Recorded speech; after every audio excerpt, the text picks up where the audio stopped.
اللهم اجعل في قلبي نورا.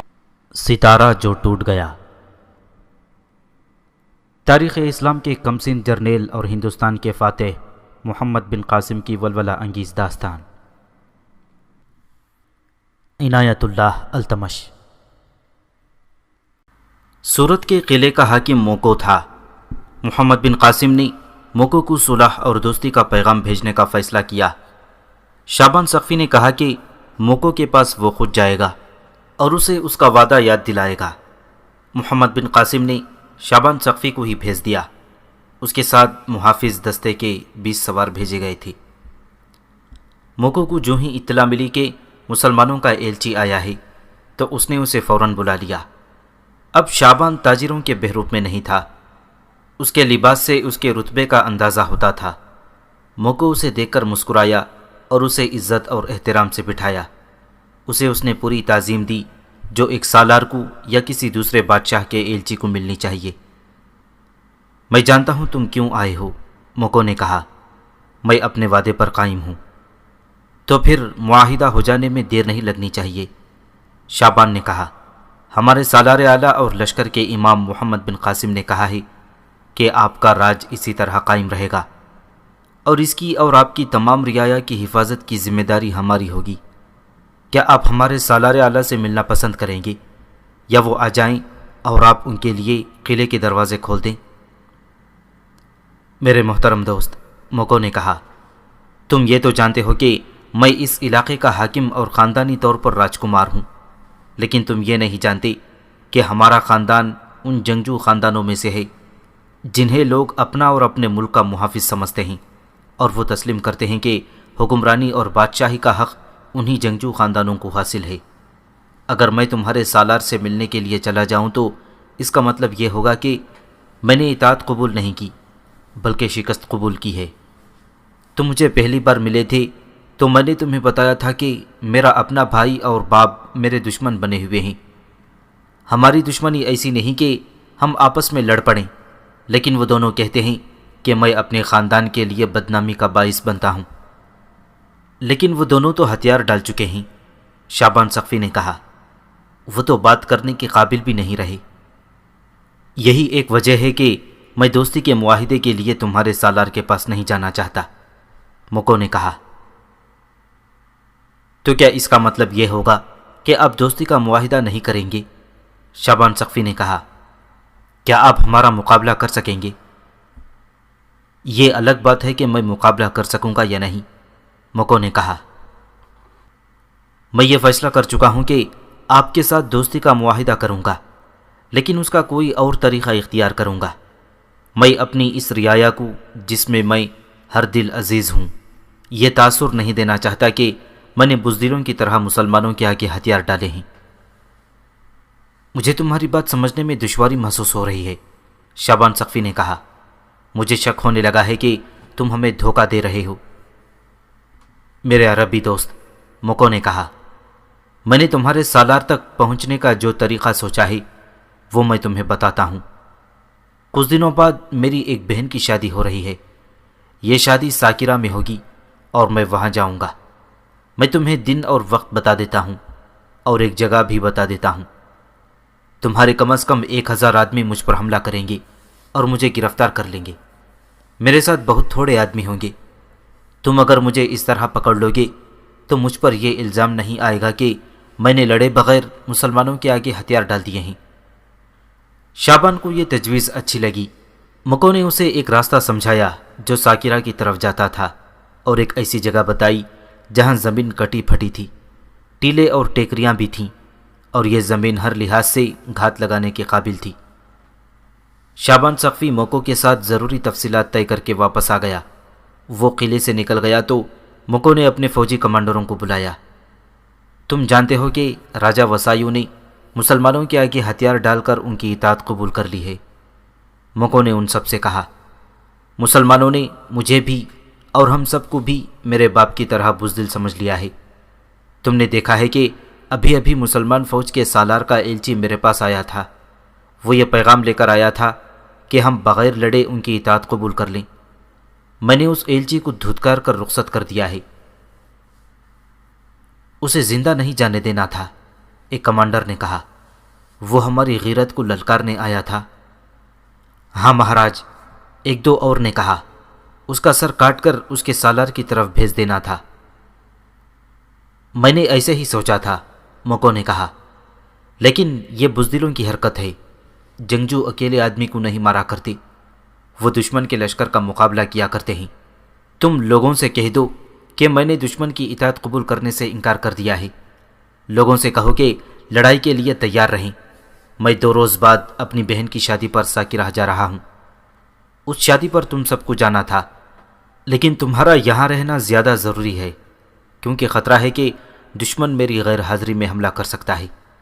مجھے پوری امید ہے کہ میری غیر حاضری میں حملہ ہوا تو تم مجھے اپنے ساتھ سمجھتے ہوئے دشمن کے ایسے چھکے چھڑاؤ گی کہ وہ سوائے بھاگنے کی اور کچھ نہیں کر سکے گا۔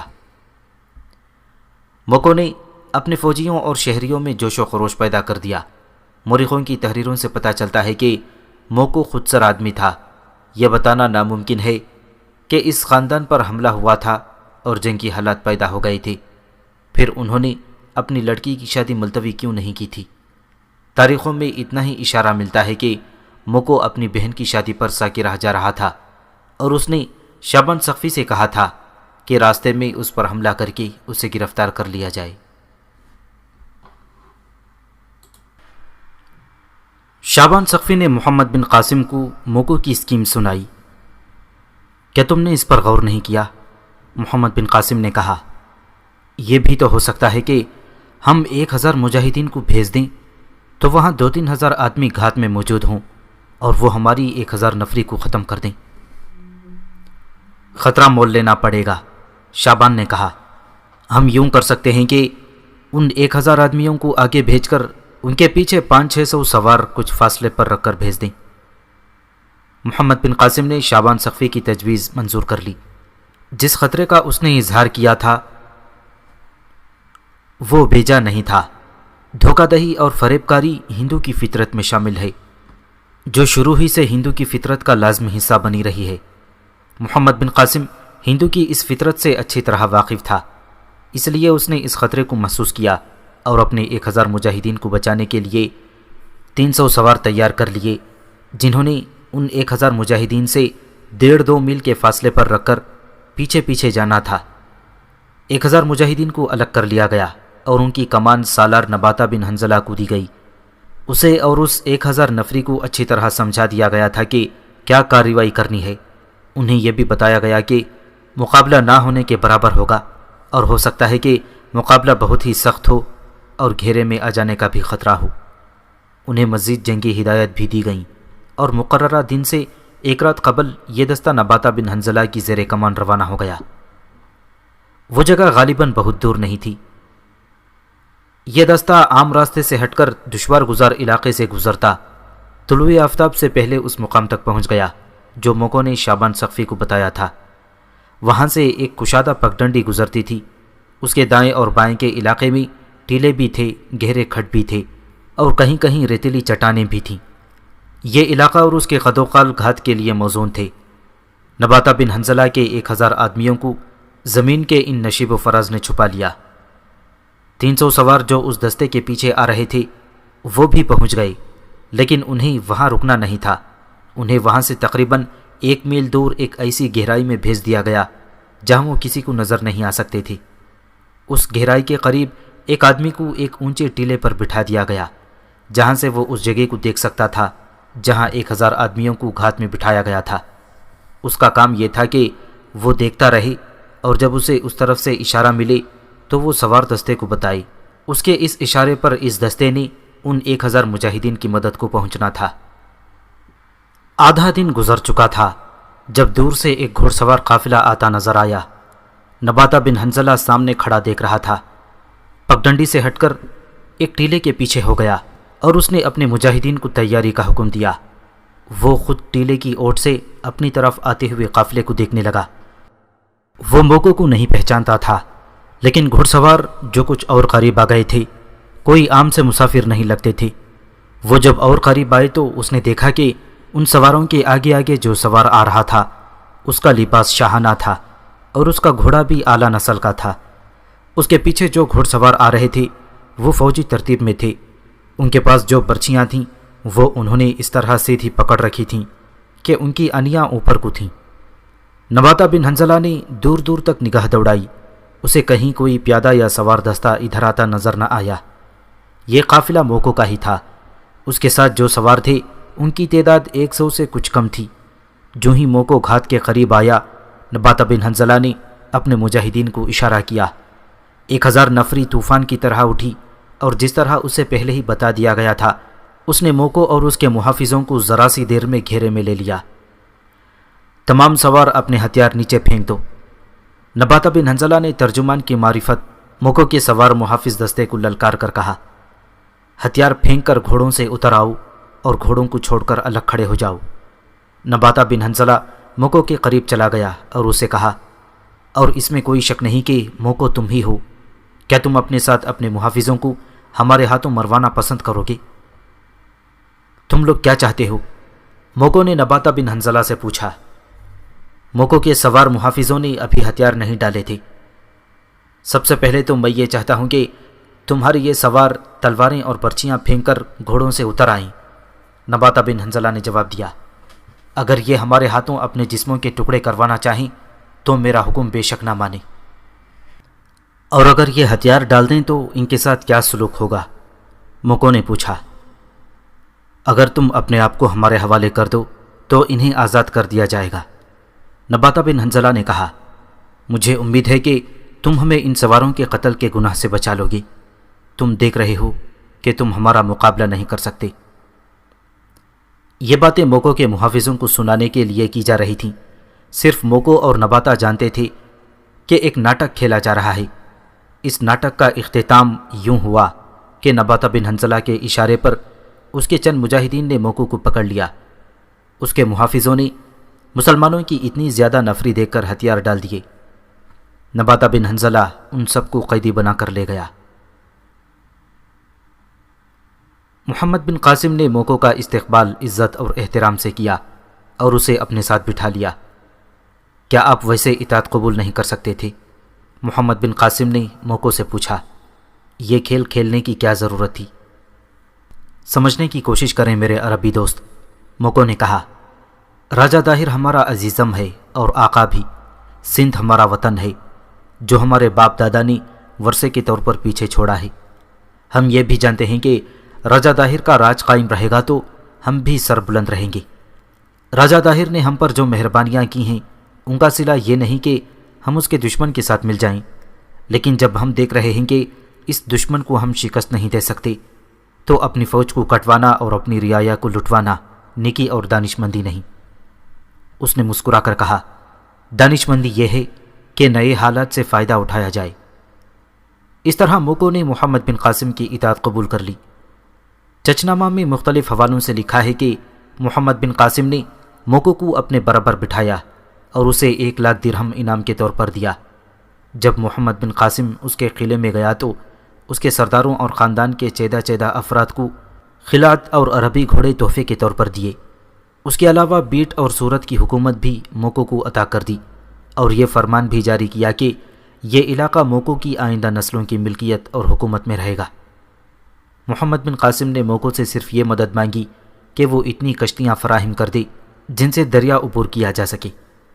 موقع کے لیے اتنی زیادہ کشتیوں کی فراہمی کوئی مشکل کام نہیں تھا۔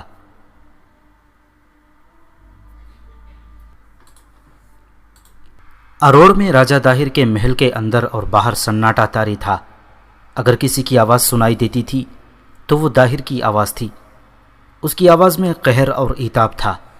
قہر اور عتاب تو ہونا ہی تھا۔ کچھ ہی دیر پہلے اسے اطلاع ملی تھی کہ وسایو، اس کے بڑے بیٹے راسل اور چھوٹے بیٹے موقع نے مسلمانوں کی اطاعت قبول کر لی ہے اور موقع مسلمانوں کے ساتھ مل گیا ہے۔ یہ اطلاع دینے والا اس کا اپنا فوجی حاکم جابین تھا۔ تم پہلے دیبل سے بھاگے تھے، راجہ داہر نے جابین سے کہا، اور اب وہاں سے بھی بھاگ آئے ہو جہاں میں نے تمہیں بھیجا تھا کہ تمہاری موجودگی میں ان کے حوصلے مضبوط رہیں گے اور تم ان سب کو اپنی کمان میں لے کر اس طرح لڑاؤ گے کہ وہ عرب کی فوج کو پسپا کر دیں گے۔ لیکن تم انہیں ہتھیار ڈالنے کے لیے وہاں چھوڑ کر خود بھاگ آئی۔ مہاراج، جابین نے کہا، دیول سے میں اس لیے بھاگا تھا کہ دیول کا جھنڈا گر پڑا تو پورے لشکر اور پورے شہر کے لوگوں میں خوف طاری ہو گیا، اور ان میں ایسی بھگدڑ مچی کہ دیوار سے تمام تیر انداز نیچے کو بھاگ آئے، اور ان سب نے میری اجازت کے بغیر دروازے کھول دیے اور مسلمانوں پر حلہ بول دیا۔ شکست تو ہونی ہی تھی۔ ادھر وسائیو اور راسل موکو کے خلاف ہو گئے، اور موکو پہلے ہی مسلمانوں کا خیر خواہ بنا ہوا تھا۔ میں ان کی کیا مدد کرتا جب یہ آپس میں ہی پھٹے ہوئے تھے؟ میں تمہیں زندہ رہنے کا حق نہیں دے سکتا، راجہ طاہر نے اسے کہا، لیکن میں تمہیں ایک اور موقع دینا چاہتا ہوں۔ یہی عرض میں کرنا چاہتا تھا، جابین نے کہا، لیکن مہاراج، میری بہادری اور جنگی اہلیت دیکھنی ہے تو مجھے کسی قلعے میں بند کر کے نہ لڑائیں۔ میں میدان میں لڑنے اور لڑانے والا آدمی ہوں۔ اب ہم میدان میں ہی لڑیں گے، راجہ طاہر نے کہا۔ میں نے جو سوچا تھا وہ سب بیکار گیا۔ مجھے امید تھی کہ میرے فوجی حاکم اور قلعے دار عربوں کا محاصرہ کہیں بھی کامیاب نہیں ہونے دیں گے، اور محمد بن قاسم کی جنگی طاقت 2-3 قلعوں کے محاصرے میں ہی ختم ہو جائے گی، اور وہ اپنے زخم چاٹتا ہوا واپس چلا جائے گا۔ لیکن سب نے مجھے مایوس اور شرمسار کیا۔ مسلمانوں کی طاقت کم ہونے کے بجائے بڑھتی چلی گئی۔ میرے اپنے حاکموں نے حملہ آوروں کے ہاتھ مضبوط کیے۔ مہاراج کی جے ہو، جابین نے کہا۔ اب ہمیں محاصروں کی جنگ ترک کر دینی چاہیے۔ مسلمانوں کا حوصلہ یہی سوچ کر مضبوط ہوا ہے کہ ہم قلعے کے باہر شاید لڑ ہی نہیں سکتے۔ میں مسلمانوں کو دریا میں ڈبو کر ہی دم لوں گا، راجہ طاہر نے گرج کر کہا۔ میری نظروں سے دور ہو جاؤ، میدان میں لڑنے کی تیاری کرو۔ تم سب نے مجھے دھوکہ دیا ہے، آدھا ملک دشمن کو دے کر مجھے مشورے دینے آئے ہو۔ اس کے بعد داہر کے محل پر خاموشی طاری ہو گئی۔ اس خاموشی کو داہر کی گرجدار آواز توڑتی تھی، اور اس آواز کا پیدا کیا ہوا ارتعاش کچھ دیر قائم رہتا، پھر آہستہ آہستہ ساکن ہو جاتا۔ داہر حکم دے رہا تھا، اس کے قاصد کسی نہ کسی کو بلانے کے لیے دوڑ رہے تھے۔ داہر نے حکم دیا کہ وہ تمام لشکر جسے مسلمانوں کے خلاف تیار کیا گیا تھا فوراً کوچ کر جائے۔ اس کے ساتھ ہی اروڑ میں افراتفری اور بھاگ دوڑ شروع ہو گئی۔ داہر اب کسی کے ساتھ سوائے جنگ کے اور کوئی بات کرتا ہی نہیں تھا۔ محمد بن قاسم نے بھی فیصلہ کر لیا تھا کہ اب اگلا تصادم راجہ داہر کے ساتھ ہی ہوگا۔ حجاج بن یوسف نے بھی اسے یہی لکھا تھا کہ اب قلعوں کو نظر انداز کر کے راجہ داہر کو للکارو۔ حجاج نے لکھا تھا کہ داہر سے ہتھیار ڈلوائے گئے تو ہندوستان کے دروازے کھل جائیں گے۔ محمد بن قاسم نے موقعوں سے اور کچھ مانگنے کے بجائے صرف کشتیاں مانگی تھیں۔ اس کے ذہن پر تو اب صرف دریائے سندھ سوار تھا جسے اس نے عبور کرنا تھا۔ محمد بن قاسم نیرون واپس آ گیا۔ اس نے شعبان سقفی اور دیگر سالاروں کو بلوایا اور انہیں بتایا کہ اب کھلے میدان میں لڑائی ہوگی اور داہر کو للکارا جائے گا۔ میں نے آپ سب کو مشورے کے لیے بلایا ہے، محمد بن قاسم نے کہا۔ کیا یہ صحیح نہیں ہوگا کہ داہر کو ہم پیغام بھیجیں کہ وہ ہماری اطاعت قبول کر لے؟ اگر وہ لڑنا ہی چاہتا ہے تو اس سے پوچھا جائے کہ وہ دریا عبور کر کے اس طرف آنا چاہتا ہے یا ہم دریا عبور کر کے اس کے سامنے آئیں۔ میں اسے یہ بھی کہنا چاہتا ہوں کہ جب اس کا لشکر دریا عبور کر رہا ہوگا تو ہماری طرف سے اس پر ایک بھی تیر نہیں چلے گا، اور اس کے لشکر کو اطمینان سے دریا پار کرنے کا موقع دیا جائے گا۔ اگر وہ یہ چاہتا ہے کہ ہم دریا پار کر کے اس کی طرف آئیں تو وہ ہماری لشکر کو کسی رکاوٹ اور مزاحمت کے بغیر دریا پار کرنے دے۔ سب نے اس پیغام پر غور و خوض کیا اور یہ فیصلہ کیا کہ داہر کے پاس اپنا ایلچی بھیجا جائے جو اس کے ساتھ یہ بات کرے۔ ابھی یہ سالار محمد بن قاسم کے پاس بیٹھے ہی ہوئے تھے کہ اطلاع ملی کہ ایک آدمی آیا ہے۔ اسے اندر بلا لیا گیا۔ وہ شعبان سقفی کا بھیجا ہوا جاسوس تھا اور وہ اروڑ سے آیا تھا۔ اس نے اطلاع دی ہے کہ راجہ داہر نے بہت بڑا لشکر اروڑ سے باہر بھیج دیا ہے۔ ابھی یہ معلوم نہیں ہو سکا کہ یہ لشکر کہاں خیمہ زن ہوگا۔ البتہ یہ یقین ہے کہ راجہ داہر پورے غیظ و غضب کے ساتھ لڑنے کے لیے آ رہا ہے۔ محمد بن قاسم نے اس جاسوس سے تفصیلی رپورٹ لی۔ جیسا کہ فیصلہ کیا گیا تھا کہ راجہ داہر کے پاس ایلچی بھیجا جائے جو اسے قائل کرے کہ وہ خون ریزی کے بغیر مسلمانوں کی شرائط قبول کر لے۔ محمد بن قاسم نے 2 افراد کو ایلچی مقرر کیا۔ ان میں ایک مولانا اسلامی تھے کسی بھی تاریخ میں ان کا پورا نام نہیں آیا، ہر مورخ نے مولانا اسلامی ہی لکھا ہے۔ وہ دیوبل کے رہنے والے ہندو تھے اور انہوں نے محمد بن قاسم کے ہاتھ پر اسلام قبول کیا تھا۔ اسلام قبول کرنے والوں کی تعداد ہزاروں تک تھی، لیکن مولانا اسلامی اسلام کے ایسے شیدائی ہوئے کہ انہوں نے اسلام کے متعلق بڑی تیزی سے علم حاصل کیا۔ محمد بن قاسم نے اسلام کے لیے ان کی لگن دیکھی تو انہیں مولانا اسلامی کا خطاب دیا، یہی ان کا نام بن گیا۔ دوسرے جس آدمی کو ایلچی نامزد کیا گیا تھا وہ شام کے ملک کا رہنے والا تھا۔ علم و فضل میں اور گفتگو کے فن میں اسے ملکہ اور مقام حاصل تھا، اور وہ محمد بن قاسم کے خاص معتمدوں میں سے تھا۔ اس کا نام بھی مورخوں نے نہیں لکھا، صرف شامی لکھا ہے۔ محمد بن قاسم نے ان دونوں کو ہدایات دیں اور اچھی طرح ذہن نشین کرایا کہ راجہ طاہر کے ساتھ کیا بات چیت کرنی ہے۔ ہم سمجھتے ہیں ابن قاسم، شامی نے کہا، ہم صرف تیری نہیں بلکہ خلافت اسلامیہ کی نمائندگی کریں گے۔ اللہ تمہارے ساتھ ہے، محمد بن قاسم نے کہا، تمہاری حفاظت اور کامیابی اللہ ہی کے ہاتھ میں ہے۔ میں تمہاری حفاظت کے لیے اپنے حفاظتی دستے کے 20 منتخب سوار بھیج رہا ہوں، اور زاد راہ ایک اونٹنی پر تمہارے ساتھ جا رہا ہے۔ مولانا اسلامی اور شامی گھوڑوں پر سوار ہوئے اور رخصت ہو گئے۔ اس قافلے کو گھوڑوں اور اونٹنی سمیت کشتیوں پر دریا پار کرایا گیا تھا۔ ایک گائیڈ ان کے ساتھ تھا۔ یہ قافلہ اروڑ پہنچا۔ راجہ طاہر کو اطلاع ملی تو اس نے انہیں دربار میں بلا لیا۔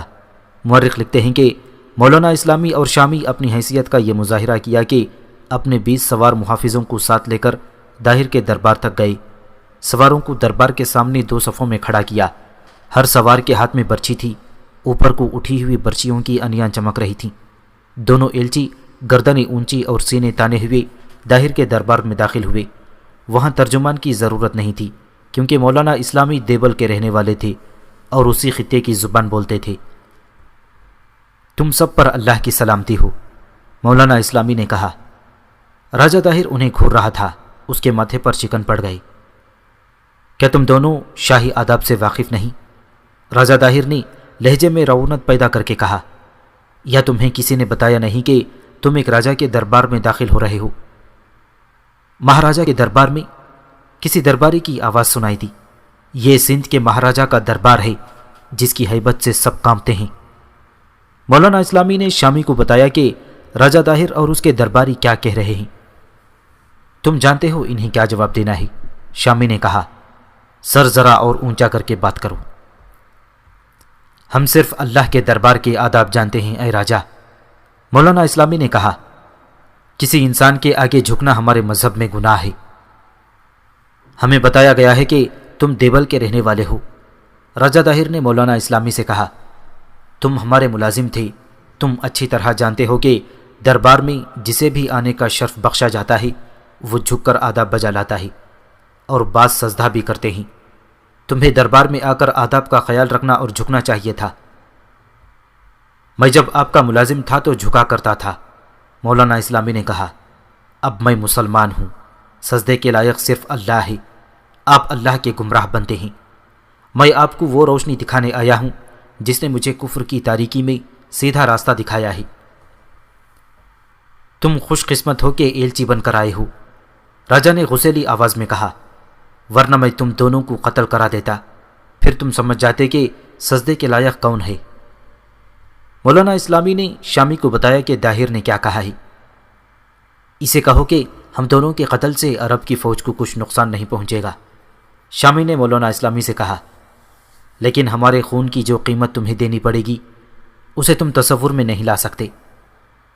ہمارے خون کے ایک ایک قطرے کے بدلے تمہیں ایک ایک آدمی کا خون دینا پڑے گا۔ مولانا اسلامی نے اپنی زبان میں یہی الفاظ دہرائے۔ راجہ طاہر یوں سیدھا ہو کر پیچھے ہٹا جیسے اسے شدید جھٹکا لگا ہو۔ غصے سے اس کا چہرہ دمکنے لگا تھا۔ دربار پر سناٹا طاری ہو گیا۔ تمام درباری اپنے مہاراجہ کی طرف دیکھ رہے تھے کہ ابھی ان دونوں ایلچیوں کے قتل کا حکم صادر ہوتا ہے۔ ہماری برداشت سے باہر ہے کہ تم جیسے بدتمیز آدمی کچھ دیر اور ہمارے دربار میں کھڑے رہیں۔ راجہ طاہر نے طنزیہ لہجے میں کہا، کہو کیا پیغام لائے ہو، جو کہنا ہے جلدی کہو اور رخصت ہو جاؤ۔ اور ہم ایسے راجہ کے دربار میں کھڑا رہنا برداشت نہیں کر سکتے جس میں اتنا سا بھی اخلاق نہیں۔ کہ ایک سالار اعلیٰ کے ایلچیوں کو بیٹھنے کے لیے کہتا۔ شامی نے کہا، ہم اللہ کا پیغام لائے ہیں، کیا آپ اللہ کا پیغام قبول کریں گے؟ اسے اسلام کہتے ہیں۔ نہیں، راجہ طاہر نے کڑک کر کہا، کوئی اور بات کرو، جب تمہارا لشکر میرے لشکر کے سامنے آئے گا تو تم اللہ کا پیغام بھول جاؤ گے۔ اگلی بات یہ ہے، مولانا اسلامی نے کہا، ہمارے سالار محمد بن قاسم نے پوچھا ہے کہ تم دریا پار کر کے آؤ گے یا ہم دریا پار کر کے آئیں؟ ہمارے سالار نے کہا ہے کہ تم دریا پار کرو یا ہم کریں، دونوں پر لازم ہوگا کہ راستہ چھوڑ دیں۔ دریا عبور کرتے وقت نہ ہم تمہیں چھیڑیں گے نہ تم ہمیں چھیڑو گے۔ ہمارے جواب کا انتظار کرو، راجہ طاہر نے کہا، اور اپنے ایک وزیر کو جس کا نام سیاکر تھا ساتھ لے کر ساتھ والے کمرے میں چلا گیا۔ 3-4 مورخوں نے داہر اور ایلچیوں کی پوری گفتگو لکھی ہے، اور داہر نے وزیر سیاکر کے ساتھ جو صلاح مشورہ کیا تھا وہ بھی لکھا ہے۔ اس نے سیاکر سے پوچھا تھا کہ مسلمانوں کو دریا کی اس طرف آنے دیا جائے یا ہمیں اپنا لشکر دریا کے پار لے جانا چاہیے۔ بات بالکل صاف ہے مہاراج، سیاکر نے کہا، مسلمانوں کو ادھر آنے دیں، لڑائی کے وقت دریا ان کے پیچھے ہوگا، ان کے پیچھے ہٹنے کی جگہ ہی نہیں ہوگی۔ یہ بھی سوچیں کہ ان کی رسد ختم ہو گئی تو کہاں سے لائیں گے؟ ہم ان کی کشتیاں جلا دیں گے، ہم چونکہ اس طرف ہوں گے اس لیے ہمیں رسد کی کوئی تکلیف نہیں ہوگی۔ راجہ طاہر دربار میں آیا۔ اپنے سالار سے کہنا کہ دریا پار کر کے ادھر آ جائے۔ راجہ طاہر نے دونوں ایلچیوں سے کہا، اور اسے کہنا کہ تم زندہ واپس نہیں جا سکو گے، اور اسے کہنا کہ تمہاری کوئی شرط ہمیں منظور نہیں، جس کا مذہب سچا ہوگا وہ فتح یاب ہوگا۔ تم دریا پار کر کے ادھر آ جاؤ، ہم تمہیں اختیار دیتے ہیں، دریا میں تمہارے لشکر پر کوئی ہاتھ نہیں اٹھائے گا، بے خوف ہو کر دریا عبور کرو، ہم لڑائی کے لیے تیار ہیں۔ مولانا اسلامی اور شامی واپس آ گئے۔ نیرون پہنچ کر انہوں نے محمد بن قاسم کو وہ گفتگو سنائی جو طاہر کے ساتھ ہوئی تھی، پھر اس کا جواب سنایا۔ الحمدللہ، ہم یہی چاہتے تھے، محمد بن قاسم نے کہا۔ چچنامہ میں یہ بھی شامل ہے کہ مولانا اسلامی اور شامی کے واپس آنے کے فوراً بعد راجہ طاہر نے باغی علافیوں کے سردار کو بلوایا اور اسے بھی مشورہ لیا۔ ان باغی عربوں کے جس سردار کا اس داستان میں ذکر آیا ہے وہ محمد علافی تھا، جس کا پورا نام محمد حارث علافی تھا۔ وہ محمد بن قاسم سے ملا تھا اور اس نے یقین دلایا تھا کہ باغی عرب راجہ طاہر کے احسان کا صلہ دینے کے لیے عربوں کے خلاف نہیں لڑیں گے۔ محمد حارث علافی نے راجہ طاہر کو بھی اپنا فیصلہ سنا دیا تھا کہ وہ اس کا ہر حکم مانیں گے، لیکن ایسی کسی کارروائی میں شامل نہیں ہوں گے جو محمد بن قاسم کے خلاف جاتی۔ اب محمد بن قاسم کے ایلچیوں کے جانے کے بعد راجہ طاہر نے جس علافی سردار کو مشورے کے لیے بلایا تھا، چچنامہ میں اس کا نام محمد علافی نہیں لکھا، صرف یہ لکھا ہے کہ خاندان علافی کے سردار کو بلوایا۔ یہ کوئی اور سردار ہوگا۔ بہرحال یہ تاریخی حقیقت ہے کہ راجہ طاہر نے ایک علافی سردار کو بلوایا اور محمد بن قاسم کے ایلچیوں کے ساتھ اس کی جو گفتگو ہوئی وہ سنائی اور اس سے پوچھا کہ اس کی کیا رائے ہے۔ میں تمہاری رائے اس لیے پوچھ رہا ہوں کہ تم بھی عرب ہو، راجہ طاہر نے کہا، اپنے ہم وطنوں کی خصلتوں اور لڑنے کے طریقوں سے واقف ہو، میں ان کی عادات جاننا چاہتا ہوں۔ میری رائے یہ ہے کہ آپ کے وزیر کا مشورہ ٹھیک نہیں، علافی سردار نے کہا۔ پہلی بات یہ ہے کہ محمد بن قاسم کی فوج میں چنے ہوئے تجربے کار سالار ہیں اور اس فوج کے سپاہی جوان آدمی ہیں، ادھیڑ عمر آدمی شاید ایک بھی نہیں سوائے سالاروں اور کمانڈروں کے۔ یہ نہ بھولیں کہ مسلمان جب جنگ کے لیے روانہ ہوتے ہیں تو وہ عزیز و اقارب کو اور اپنی جانوں کو اللہ کے سپرد کر دیتے ہیں اور اللہ پر ہی ان کا بھروسہ ہوتا ہے۔ مسلمان بے مقصد نہیں لڑتے، وہ جنگ کو جہاد کہتے ہیں۔ مسلمان کسی لالچ سے یا اپنی بادشاہی کو پھیلانے کے لیے نہیں لڑتے، اور وہ اللہ سے مدد مانگتے ہیں اور اپنے مذہب کو پھیلانے کے لیے لڑتے ہیں۔ اس طرح وہ جنگ کو ایک مذہبی عقیدہ سمجھتے ہیں، وہ پیچھے ہٹنے کا نہیں بلکہ آگے بڑھنے کا راستہ دیکھا کرتے ہیں۔ کوئی رکاوٹ آ جائے تو اسے ختم کرنے کے لیے اپنی جانیں قربان کر دیتے ہیں۔ میں کچھ اور پوچھنا چاہتا ہوں، راجہ طاہر نے کہا، تمہارے عرب بھائی دریا کو اپنے پیچھے رکھ کر کس طرح لڑیں گے اور وہ رسد کا کیا انتظام کریں گے؟ وہ دریا کے اس طرف آ جائیں گے تو میں ان کی رسد کی کشتیاں روک دوں گا۔ آپ اس طرح مسلمانوں کو رسد سے محروم نہیں کر سکتے۔ الافی سردار نے کہا، آپ ایک حکم جاری کریں کہ جو کوئی آدمی عربی لشکر کو غلہ لکڑی یا کھانے پینے اور ضرورت کی کوئی چیز دیتا ہوا پکڑا گیا اسے اسی وقت قتل کر دیا جائے۔ اس طرح مسلمانوں کو پریشان کریں، لیکن وہ اتنی جلدی پریشان ہونے والے نہیں ہیں۔ دریا پار کر کے وہ اس طرف لڑیں گے تو بھی ان کے جذبے میں کوئی فرق نہیں آئے گا۔ راجہ طاہر اپنے اس فیصلے پر قائم رہا کہ مسلمانوں کو دریا پار کرنے دے گا۔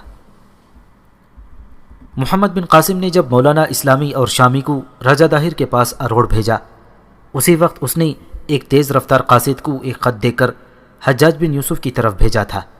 اس نے لکھا تھا کہ 3 اور راجے اور حاکم اس کی اطاعت میں آ گئے ہیں اور وہ دریائے سندھ کے مغربی کنارے کے ساتھ راجہ طاہر کی راجدھانی اروڑ کی طرف کوچ کر رہا ہے اور راستے میں کہیں اپنے خط کے جواب کا انتظار کرے گا۔ نیرون سے محمد بن قاسم کے لشکر کا کوچ دریائے سندھ کے ساتھ ساتھ ہوا۔ کسی بھی تاریخ میں اس راستے کا تعین نہیں کیا گیا جو محمد بن قاسم نے اختیار کیا تھا۔ یہ پتہ چلتا ہے کہ منجنیقیں کشتیوں پر لے جائی گئی تھیں، لشکریوں کی بیوی بچے بھی کشتیوں پر جا رہے تھے، رسد اونٹوں اور بیل گاڑیوں پر لدی ہوئی تھی۔ یہ لشکر اسلام تھا جو کفرستان میں پانی پر تیرتا اور ریت پر چلتا جا رہا تھا۔ راجہ طاہر کی نیندیں حرام ہو گئی تھیں۔ وہ جنگجو تھا، خوفزدہ نہیں تھا، اس کے ذہن میں کوئی الجھن نہیں تھی، اس کے احکام واضح اور دو ٹوک تھے۔ اس نے اپنے فوج کو ایک نعرہ دے دیا، اسلام آگے نہیں جائے گا۔ اس نے مندروں کے پروہتوں اور پنڈتوں سے کہہ دیا تھا کہ مندروں کے گھنٹے اور شنکھ بجتے رہیں اور عبادت ہر وقت جاری رہے۔ اس نے لوگوں کے لیے اعلان کیا تھا کہ مندروں میں زیادہ سے زیادہ نذرانے دیں اور چڑھاوے چڑھائیں۔ یہ کسی حملہ آور بادشاہ کا لشکر نہیں جو آ رہا ہے۔ طاہر نے پنڈتوں اور پجاریوں سے کہا تھا، یہ ایک مذہب آ رہا ہے، اگر تم نے اسے راستہ دے دیا تو ان مندروں کا نام و نشان نہیں رہے گا، تمہارے مال اموال تمہارے نہیں رہیں گے، تمہاری بیٹیاں تمہاری نہیں رہیں گی، انہیں مسلمان لے جائیں گے۔ اپنی فوج اور رعایا کو مشتعل کرنے اور ان کے جذبے میں جان ڈالنے کے لیے راجہ طاہر نے مسلمانوں کے خلاف ایسی بے بنیاد باتیں کیں جن سے ظاہر ہوتا تھا کہ مسلمان وحشی اور جنگلی قوم ہے۔ عورتوں کو ڈرانے کا خاص طور پر انتظام کیا گیا تھا اور انہیں کہا گیا تھا کہ مسلمانوں سے بچنا چاہتی ہو تو مردوں کی طرح لڑنا سیکھو اور مردوں کے دوش بدوش لڑنے کا حوصلہ پیدا کرو۔ اپنی راجدھانی میں مائی رانی نوجوان لڑکیوں اور جوان عورتوں کو تیز زنی، برچھی بازی اور گھڑ سواری کی ٹریننگ دے رہی تھی۔ اروڑ اور گرد و نواح کے علاقے میں تو افراتفری برپا ہو گئی تھی۔ جوان آدمی فوج میں بھرتی ہونے کے لیے آ رہے تھے، بھرتی ہونے والوں کو ٹریننگ دی جا رہی تھی۔ راجہ طاہر نے دور دور تک اپنا پروپیگنڈا پہنچا دیا تھا، لوگوں کو مسلمانوں سے ڈرایا بھی جا رہا تھا اور انہیں مسلمانوں کے خلاف بھڑکایا بھی جا رہا تھا۔ ہر کوئی اپنے اپنے ذہن اور اپنی اپنی عقل و ذہانت کے مطابق سرگرم تھا۔ زیادہ تر لوگ لڑنے کے لیے تیار ہو رہے تھے اور ایسے بھی کم نہ تھے جو اس علاقے سے بھاگ جانے کی تیاریاں کر رہے تھے۔ ان میں وہ لوگ تھے جن کے پاس دولت تھی یا وہ لوگ جن کی بیٹیاں جوان تھیں۔ محمد بن قاسم کا لشکر چلا جا رہا تھا۔ مجاہدین اسلام کا لشکر راوڑ کے مضافات میں جا پہنچا۔ یہ بتانا ممکن نہیں کہ راوڑ کا محل وقوع کیا تھا، اس کے متعلق بہت ہی اختلافات پایا جاتا ہے۔ ایک انگریز نے لکھا ہے کہ راوڑ اروڑ یعنی روہڑی سے 20 یا 25 میل مغرب یا جنوب مغرب میں کنکڑی کے قریب نشیبی علاقے میں واقع تھا، لیکن دوسروں نے اس کا محل وقوع بہت ہی مختلف بتایا ہے۔ ایران کے ایک مصنف مرزمان زروسٹر نے فارسی زبان میں ایک کتاب میں جو اس نے 1612 عیسوی میں لکھی تھی راوڑ کا ذکر کیا ہے۔ خیال یہ ظاہر کیا جاتا ہے کہ راوڑ 16ویں یا 17ویں صدی تک موجود تھا، پھر یہ ویران ہوا اور اس کے بعد اس کا نام و نشان ہی مٹ گیا۔ محکمہ آثار قدیمہ میں بھی اس کے متعلق وثوق سے کچھ نہیں بتایا۔ بہرحال یہ مقام دریائے سندھ کے کنارے پر واقع تھا اور محمد بن قاسم اس سے تھوڑی ہی دور خیمہ زن ہوا تھا۔ مورخ لکھتے ہیں کہ محمد بن قاسم وہاں حجاج بن یوسف کی ہدایت کے انتظار میں رک گیا۔ اس نے حجاج کو خط لکھا تھا کہ وہ اروڑ کی طرف کوچ کر رہا ہے۔ ویسے بھی یہ آخری پڑاؤ کرنا ہی تھا کیونکہ لشکر مسلسل کوچ کی حالت میں تھا اور کشتیوں کے ملاح بھی تھک چکے تھے کیونکہ وہ دریا کے الٹے رخ پر جا رہے تھے۔ دوسرے ہی دن بصرہ میں حجاج کا قاصد آ گیا۔ حجاج نے محمد بن قاسم کو جو ہدایت لکھی تھی وہ آج تک تاریخوں میں لفظ بلفظ موجود ہیں۔ اس کا یہ خط بہت طویل ہے۔ معلوم ہوتا ہے کہ حجاج کو شاید پوری طرح یقین نہیں تھا کہ محمد بن قاسم داہر کے مقابلے میں فتح یاب ہوگا۔ اس نے ہدایت تو بہت لکھی لیکن اللہ پر توکل رکھنے کے متعلق بہت کچھ لکھا۔ مثلا یہ اقتصابات خاص طور پر قابل ذکر ہیں: 5 وقت کی نمازوں میں خلوت و جلوت میں تمہارے لیے یہی دعا کرتا رہتا ہوں کہ خدا تعالیٰ تمہیں کافروں پر غالب کرے اور تمہارے دشمن ذلیل و خوار ہوں۔ ازل میں جو حکم مقدر ہو چکا ہوتا ہے پردہ مراد سے بھی وہی ظاہر ہوتا ہے۔ میں اللہ تبارک و تعالیٰ کے حضور آہذاری سے عرض کرتا رہتا ہوں کہ اے باری تعالیٰ تو ایسا بادشاہ ہے کہ تیرے سوا کوئی دوسرا خدا نہیں۔ جس طرح بھی ممکن ہو اور جس طرح تم بہتر سمجھو دریا عبور کرو اور اللہ سے مدد کی التجا کرتے رہو۔ اسی کی رحمت کو اپنی پناہ سمجھو۔ رضائے الہی پر بھروسہ کرتے ہوئے اپنی شجاعت اور طاقت کا مظاہرہ کرنا۔ تائید الہی، فرشتوں کی امداد اور مجاہدین کی تلوار تمہیں اپنے دشمن پر غلبہ دے۔ آگے چل کر حجاج نے وہ طریقے لکھے جو اختیار کر کے محمد بن قاسم کو دریا عبور کرنا تھا۔ پھر حجاج نے لکھا، جب دشمن بھاگے تو فوراً اس کے مال و اموال اور اس کے خزانے پر قبضہ کرنا، لیکن دھوکے اور فریب سے بچنے کی کوشش کرنا۔ پھر دشمن کو اسلام کی طرف راغب کرنا، اور جو غیر مسلم اسلام قبول کر لیں ان کی تعلیم و تربیت کا نہایت اچھا انتظام کرنا۔ اگر ایسا کرو گے تو دیکھو گے کہ دین کا کوئی دشمن باقی نہیں رہے گا۔ اس خط میں حجاج نے محمد بن قاسم کو لکھا کہ وہ آیت الکرسی کا ورد کرتا رہے۔ حجاج نے یہ بھی لکھا کہ وہ خود یہ ورد کرتا رہتا ہے۔ حجاج نے آیت الکرسی کے ساتھ 2-3 آیات کا اضافہ بھی کیا۔ یہ خط جس کاتب نے لکھا تھا اس کا نام بھی خط کے نیچے موجود ہے۔ اس کا نام عمران تھا۔ پورا نام عمران بن عیان ہے۔ یہاں اس تاریخی کاتب کا تھوڑا سا ذکر بے محل نہ ہوگا۔ حضرت ابوبکر صدیق رضی اللہ تعالیٰ عنہ کے دور خلافت میں خالد بن ولید رضی اللہ تعالیٰ عنہ نے ایک مشہور شہر عین التمر فتح کیا تھا۔ اس شہر کے قریب ایک گاؤں تھا۔ خالد رضی اللہ تعالیٰ عنہ بن ولید اس گاؤں میں گئے تو دیکھا کہ چند ایک بچے بیٹھے پڑھ رہے تھے۔ پھر وہ تختیوں پر لکھنے کی مشق کرنے لگے۔ اس دور کی جنگی رواج کے مطابق کچھ لوگوں کو جنگی قیدی بنایا گیا تھا۔ جن قیدیوں کے بیوی بچے تھے وہ بھی ان کے ساتھ قید میں آ گئے۔ ان میں حمران بھی تھا جو اس وقت چھوٹا سا بچہ تھا۔ قید میں آ کر بھی یہ بچہ لکھنے کی مشق کرتا رہا۔ یہ اس کا شوق تھا۔ اسے ایک روز حضرت عثمان غنی رضی اللہ تعالیٰ عنہ نے دیکھ لیا اور اسے خرید کر آزاد کر دیا اور اسے ایک کاتب کی شاگردگی میں بٹھا دیا۔ بچہ ذہین تھا۔ اس نے اسی عمر میں فن کتابت میں کمال حاصل کر لیا۔ وہ جوں جوں بڑھتا ہوا گیا اس کی دیانتداری اور ایمانداری نکھرتی آئی۔ حضرت عثمان رضی اللہ تعالیٰ عنہ اس سے اتنے متاثر ہوئے کہ اپنے دور خلافت میں حاجب مقرر کیا۔ حاجب کی حیثیت سیکریٹری جیسی ہوتی تھی۔ وہ کاتب بھی رہا۔ حضرت عثمان رضی اللہ تعالیٰ عنہ کو اس پر اتنا بھروسہ تھا کہ ان کی سرکاری مہر تک حمران کی تحویل میں رہتی تھی۔ حمران اتنا دانشمند اور دیانتدار نکلا کہ حضرت عثمان رضی اللہ تعالیٰ عنہ نے اسے بصرہ کا حاکم مقرر کیا۔ بعد میں وہ شیراز میں عامل مقرر ہوا۔ اس وقت فارس کا امیر زیاد تھا۔ حجاج بن یوسف حمران سے کھچا کھچا رہتا تھا، لیکن حمران کا کردار ایسا تھا کہ وہ سچی اور کھری بات کہتا تھا۔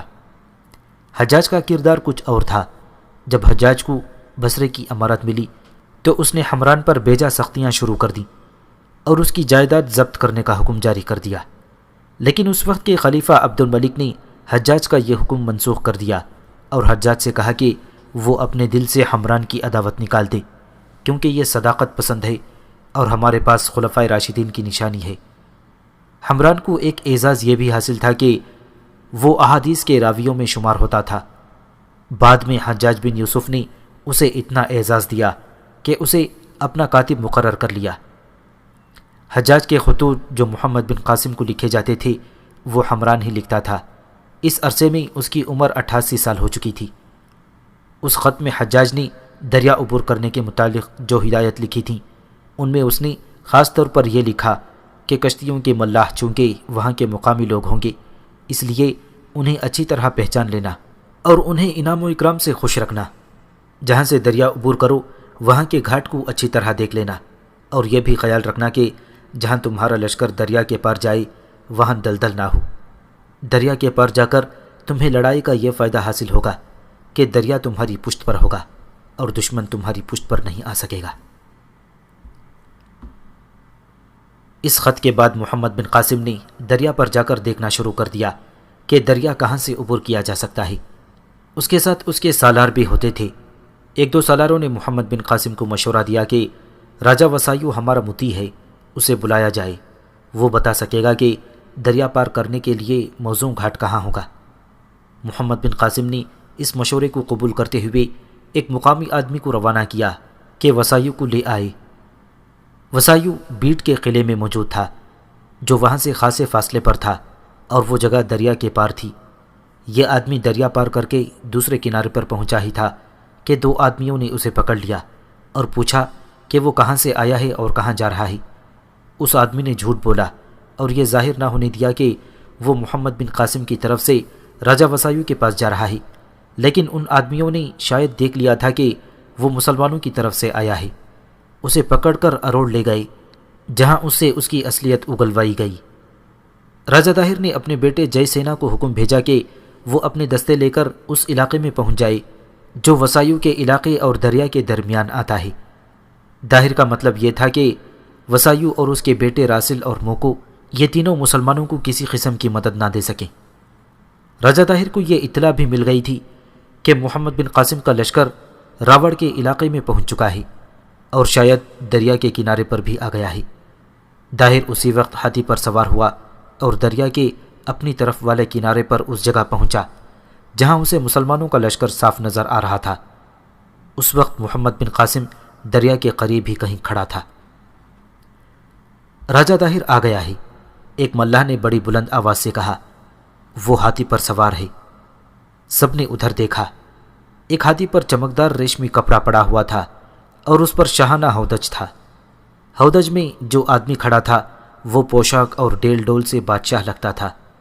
وہ راجہ طاہر تھا۔ اس کے ساتھ محافظ دستے کے گھڑ سوار تھے۔ محمد بن قاسم کے ساتھ جو آدمی تھے ان میں اس کے محافظ بھی تھے۔ ان آدمیوں یا ان محافظوں میں ایک آدمی تھا جس کا تاریخ میں نام نہیں ملتا، صرف شام میں لکھا ہے، اور یہ بھی لکھا ہے کہ وہ تیر اندازی میں ایسی مہارت رکھتا تھا کہ اس کا تیر کبھی خطا نہیں گیا تھا۔ اس طاہر نے ہمارے جہازوں کو لوٹا تھا، شامی نے چلا کر کہا۔ میری ماں اور ایک بہن بھی ایک جہاز میں اپنے وطن کو واپس جا رہی تھیں اور اس نے انہیں بھی قید خانے میں ڈال دیا تھا۔ یہ کہتے کہتے اس نے گھوڑے کو ایڑ لگائی اور کنارے پر جا کر گھوڑا دریا میں ڈال دیا۔ اس کے ساتھ ہی اس نے کمان میں تیر ڈالا اور طاہر کا نشانہ لیا، لیکن گھوڑا پانی میں بتکنے لگا۔ سب سمجھ گئے کہ شامی طاہر کو دیکھ کر غصے سے بے قابو ہو گیا ہے اور وہ اس پر تیر چلانے لگا ہے۔ اسے پکڑ کر واپس لے آؤ، محمد بن قاسم نے کہا۔ دو سواروں نے اس کی طرف گھوڑے دوڑا دیے، لیکن ہوا یوں کہ شامی کا گھوڑا پانی میں آگے جانے کے بجائے پیچھے ہٹتا تھا۔ اس کے ساتھ ہی شامی کمان میں تیر ڈالے ہوئے طاہر کو نشانے پر لیتا تھا، لیکن اس کا گھوڑا بتک کر اس کی کمان کا رخ موڑ دیتا۔ طاہر سمجھ گیا کہ یہ عرب اس پر تیر چلانا چاہتا ہے۔ طاہر نے اپنے ایک محافظ سے کمان اور ایک تیر لیا اور شامی کا نشانہ لے کر تیر چلایا، جو شامی کی شہ رگ میں اتر گیا۔ شامی گھوڑے پر دوہرا ہوا اور لڑک کر دریا میں جا پڑا۔ اس کے ساتھیوں نے جب اسے دریا سے نکالا تو وہ شہید ہو چکا تھا۔ معلوم نہیں یہ طاہر کی چال تھی یا طاہر ابھی تیاری مکمل نہیں کر سکا تھا کہ وہ اپنا لشکر مسلمانوں کے بالمقابل نہ لایا۔ محمد بن قاسم نے بھی دریا عبور کرنے کا حکم نہ دیا۔ غالباً وہ حملے میں پہل نہیں کرنا چاہتا تھا۔ اس طرح اس خیمہ گاہ میں محمد بن قاسم نے 1 مہینے سے کچھ زیادہ وقت گزارا۔ 3 مورخوں کی تحریروں سے یہ معلوم ہوتا ہے کہ جیسے حجاج نے ابھی محمد بن قاسم کو مزید آخری ہدایت بھیجنی تھی، بہرحال کسی نہ کسی وجہ سے محمد بن قاسم کو اس خیمہ گاہ میں رکنا ہی تھا اور ایک ایسی مصیبت کا سامنا کرنا تھا جس کا کبھی ذہن میں تصور بھی نہیں کیا جا سکتا تھا۔ مسلمانوں کے لشکر کے ساتھ گھوڑوں کے لیے خشک چارہ اتنی زیادہ مقدار میں رکھا گیا تھا جو کئی مہینوں کے لیے کافی تھا۔ محمد بن قاسم کو اپنے کسی سالار نے مشورہ دیا کہ اس علاقے میں سبزہ چارہ بہت ہے، خشک چارہ بچانے کا یہ طریقہ اختیار کیا جا سکتا ہے کہ گھوڑوں کو یہاں کا سبزہ چارہ کھلایا جائے اور کچھ خشک چارہ بھی دیا جائے۔ محمد بن قاسم نے اس کی اجازت دے دی۔ اجازت کی ضرورت بھی نہیں تھی، ایسا تو ہوتا ہی تھا کہ جہاں بھی سبز گھاس وغیرہ ہوتی تھی وہاں گھوڑوں کو چرنے کے لیے چھوڑ دیا جاتا تھا۔ یہاں بھی گھوڑوں کو مقامی سبزہ کھلانے کے لیے چھوڑا جانے لگا۔ 2-3 روز بعد سواروں نے دیکھا کہ گھوڑے مردہ مردہ سے نظر آ رہے ہیں۔ گھوڑوں کو ٹہلائی کے لیے لے گئے تو بہت سے گھوڑے چلنے سے بھی معذور نظر آتے تھے۔ سواروں نے گھوڑوں کو وہ چیزیں کھلائیں جو پیٹ وغیرہ کو صحیح رکھتی تھیں، لیکن ایک رات اور گزری تو صبح کئی گھوڑے مرے ہوئے پائے گئے۔ گھوڑوں کے امراض کے ماہرین نے گھوڑوں کو بچانے کی بہت کوشش کی، لیکن پتہ ہی نہیں چلتا تھا کہ انہیں ہو کیا گیا ہے۔ وہ آخر اس نتیجے پر پہنچے کہ یہاں کی زمین میں کوئی ایسا زہریلا مادہ ہے جو یہاں کے سبزے میں شامل ہے۔ انہوں نے گھوڑوں کو سبزہ چارہ دینا بند کر دیا اور تمام دوائیاں آزما کر دیکھیں، لیکن گھوڑوں میں جو بیماری پھیل گئی تھی وہ قابو میں نہ آئی۔ گھوڑوں کے امراض کے ماہرین ہار گئے۔ صاف نظر آ رہا تھا کہ تمام گھوڑے مر جائیں گے۔ نہ مرتے تو بھی گھوڑوں کی پیشتر تعداد ٹانگوں پر اپنا وزن بھی اٹھانے کے قابل نہیں تھی۔ محمد بن قاسم، جو کسی بھی صورتحال میں گھبرانے والا سالار نہیں تھا، اس کے پرشباب چہرے پر مرونی چھا گئی۔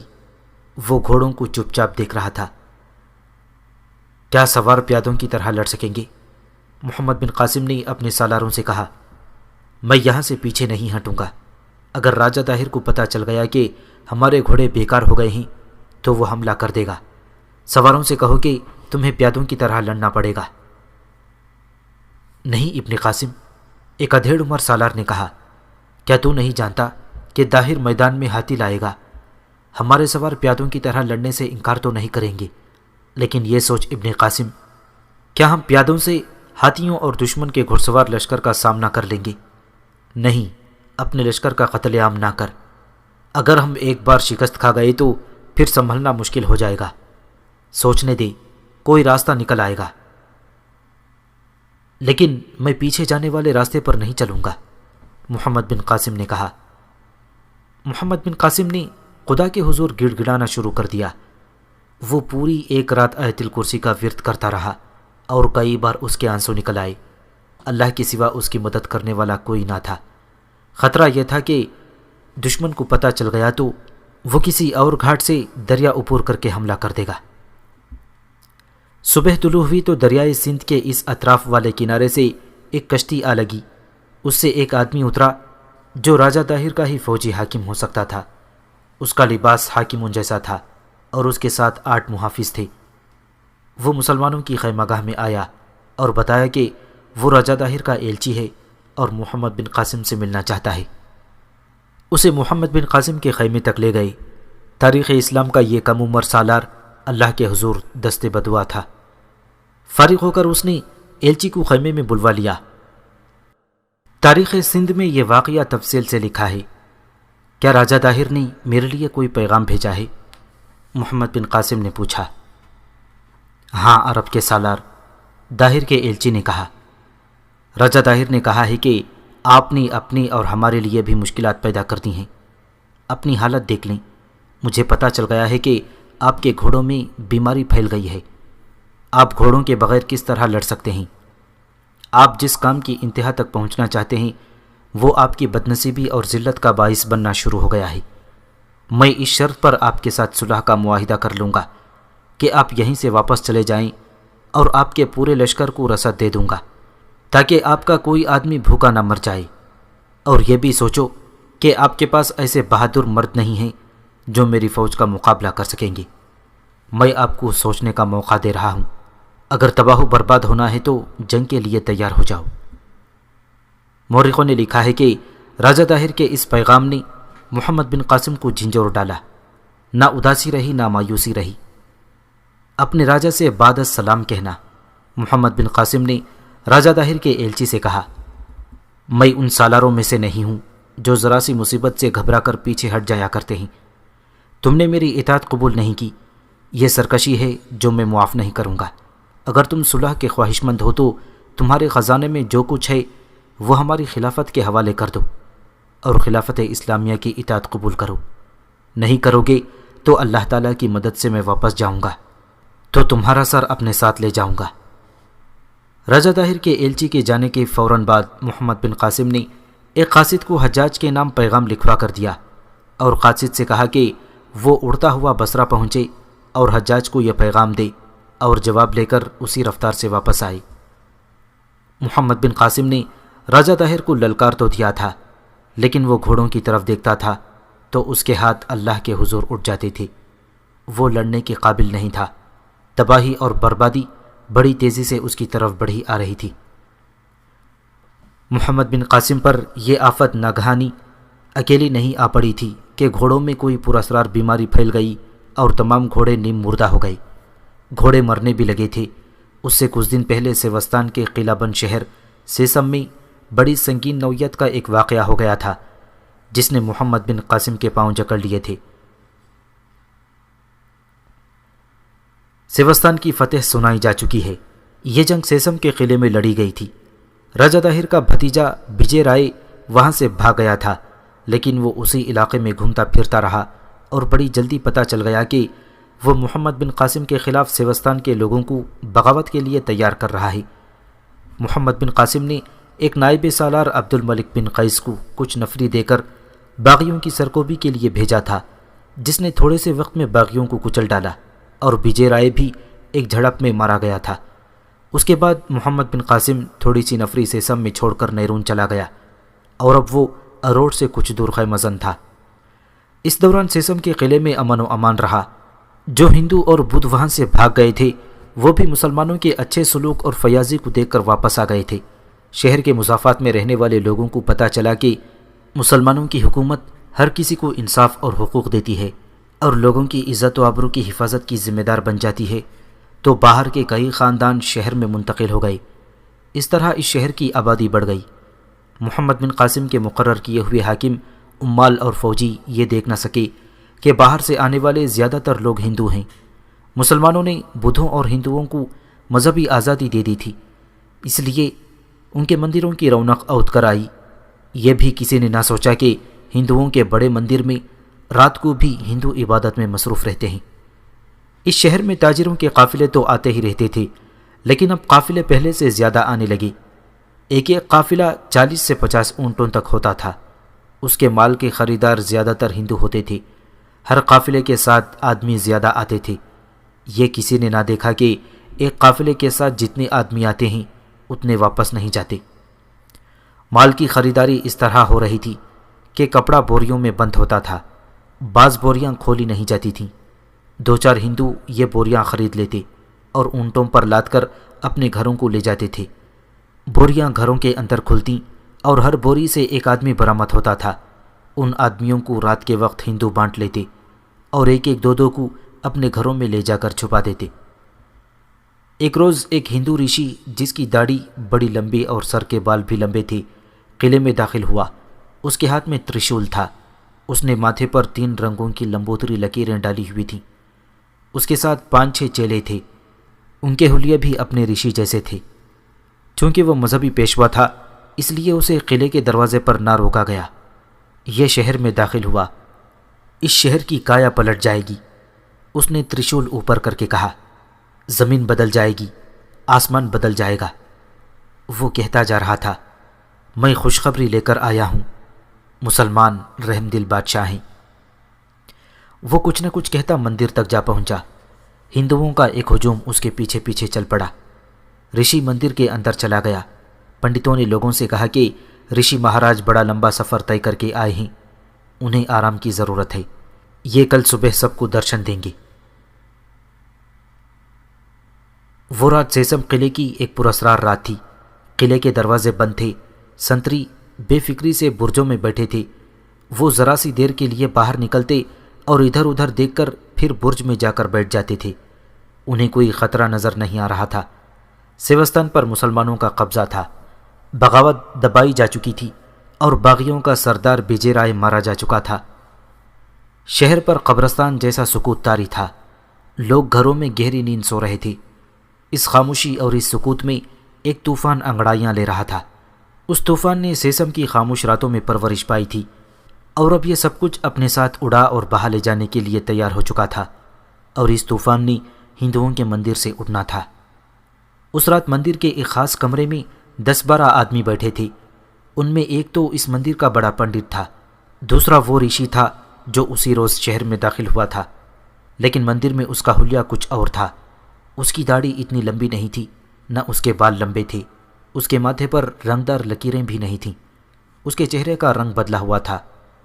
وہ رشی نہیں تھا، کسی پہلو مذہبی پیشوا نہیں لگتا تھا، وہ سیوستان کے ایک حصے کا حاکم چندر رام ہالا تھا۔ اس کے ساتھ 5-6 آدمی تھے جو شہر میں اس کے ساتھ اس کے چیلوں کے بہروپ میں داخل ہوئے تھے۔ یہ سیوستان کے ٹھاکر تھے جو چندر رام ہالا کے ساتھ ایک بہت بڑی سازش کی تکمیل کے لیے یہاں آئے تھے۔ شام گہری ہوتے ہی 1-2 ہندو مندر میں آنا شروع ہو گئے تھے۔ ان کی تعداد 40-50 کے درمیان تھی، اور یہ راجہ داہر کی فوج کے منتخب جنگجو تھے۔ یہ سب تاجروں کے قافلوں کے ساتھ تاجروں کے ملازم، محافظ اور شتربان بن کر آئے تھے اور یہیں رہ گئے تھے۔ انہوں نے وقت مقرر کر رکھا تھا۔ مقامی ہندوؤں کے گھروں میں باہر کے جو ہندو چھپے ہوئے تھے وہ ایک ایک کر کے گھروں سے نکلنے لگے۔ وہ دبے پاؤں چھپتے چھپاتے مندر تک پہنچ رہے تھے۔ یہ بھی داہر کی فوج کے آدمی تھے۔ مسلمان حاکم اطمینان کی نیند سوئے ہوئے تھے۔ انہیں یقین تھا کہ شہر میں امن و امان ہے، اور اگر امن و امان تباہ ہوا بھی تو باہر کے حملے سے تباہ ہوگا۔ ان کے ذہن میں یہ خدشہ تو آیا ہی نہیں تھا کہ شہر کے اندر سے بھی تباہی اٹھ سکتی ہے۔ دیوار پر جو گشتی سنتری تھے ان کی تعداد تھوڑی تھی، اور وہ چوکس بھی نہیں تھے۔ مندر اب جنگی آپریشن روم بن چکا تھا۔ چندر رام ہالا ہدایت دے رہا تھا۔ ہندو فوجیوں میں سے بعض کے پاس تلواریں اور باقی برچیوں سے مسلح تھے۔ یہ چندر رام ہالا کی زمین دوست سازش تھی۔ اس نے سیسم کے مندر کے بڑے پنڈت کو سب سے پہلے اعتماد میں لیا، اور پھر خود کسی بہروپ میں سیسم آیا اور اپنی آنکھوں دیکھا تھا کہ قلعے میں مسلمان فوج کی کتنی تعداد ہے اور رات کو کہاں کہاں سنتری ہوتے ہیں۔ اس نے پنڈت کو اپنی اسکیم بتائی تھی۔ اس کے تحت ہندو فوجیوں نے تاجروں کے بہروپ میں آنا اور ہندوؤں کے گھروں میں چھپنا تھا۔ سیسم کے ہندوؤں کو مندر سے یہ ہدایت ملی تھی کہ وہ بہروپ میں آنے والی فوجیوں کو اپنے گھروں میں چھپا لیں۔ کسی بھی مورخ نے یہ نہیں لکھا کہ راجہ داہر کو اس سازش کا علم تھا یا نہیں۔ ہندو فوجی مندر اور گھروں سے نکل آئے۔ انہیں جس طرح بتایا گیا تھا کہ وہ اکیلے اکیلے بھی اور 2-3 اکٹھے بھی شہر میں پھیل گئے۔ اکیلے اکیلے سنتری کو دبوچ لینا کوئی مشکل کام نہ تھا۔ مسلمان فوج کی نفری قلیل تھی اور سوئی ہوئی تھی۔ ان پر چندر رام کے آدمیوں نے حملہ کر دیا۔ مسلمانوں کو سنبھلنے کا موقع ہی نہ ملا۔ اس میں کچھ زخمی اور شہید ہوئے اور باقی قیدی بنا لیے گئے۔ سیسم کے 2 مسلمان حاکموں عبد الملک بن قیس اور حمید بن ودا نجدی کے محافظوں نے مقابلہ کرنے کی کوشش کی، لیکن نقصان اٹھایا۔ صبح طلوع ہوئی تو سیسم کے قلعے سے مسلمانوں کا پرچم اتر چکا تھا اور راجہ داہر کا جھنڈا لہرا رہا تھا۔ مسلمان حاکم اور سپاہی چندر رام ہالا کے قیدی تھے۔ ایک روایت یہ ہے کہ چندر رام ہالا نے تمام مسلمانوں کو قلعے سے نکال دیا تھا اور کوئی قیدی اپنے پاس نہیں رکھا تھا۔